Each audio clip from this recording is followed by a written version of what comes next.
আপনাদের দেখাবো যে সরাসরি আমরা সরাসরি এখানে দেখবো যে এটা হলো হুইল স্পিড সেন্সর, ডব্লিউএসএস বলে। আর এটা দেখতে পাচ্ছেন এটা হলো এক্সেল, ফ্রন্ট এক্সেল। এই যে হুইল স্পিড সেন্সরটা আছে, এই সেন্সরটা কিন্তু এখানে এভাবে করে থাকবে।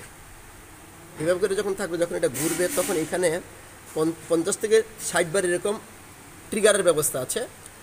যখনই এটা ঘুরবে তখন কিন্তু এই সেন্সরের মাধ্যমে ইসিউকে এই সেন্সটা দিবে।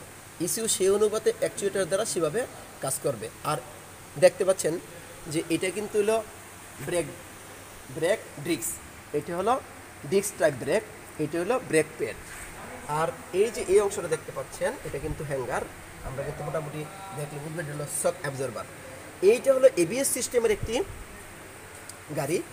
যে সমস্ত গাড়িতে এবিএস সিস্টেম আছে সেখানে কিন্তু অবশ্যই এই এবিএস যে সিস্টেমের ভিতরে যেখানে এয়ার লক হবে, সেই এয়ার লকটা কিন্তু অবশ্যই স্পেশাল একটা যে যন্ত্র আছে, এটা আমি আপনাদের পূর্বে দেখিয়েছি যে সেই যন্ত্র দিয়ে কিন্তু এয়ার ব্লিডিং করতে পারতে, বাতাস বের করার জন্য কিন্তু অবশ্যই এই সেন্সরগুলো খুলতে হবে।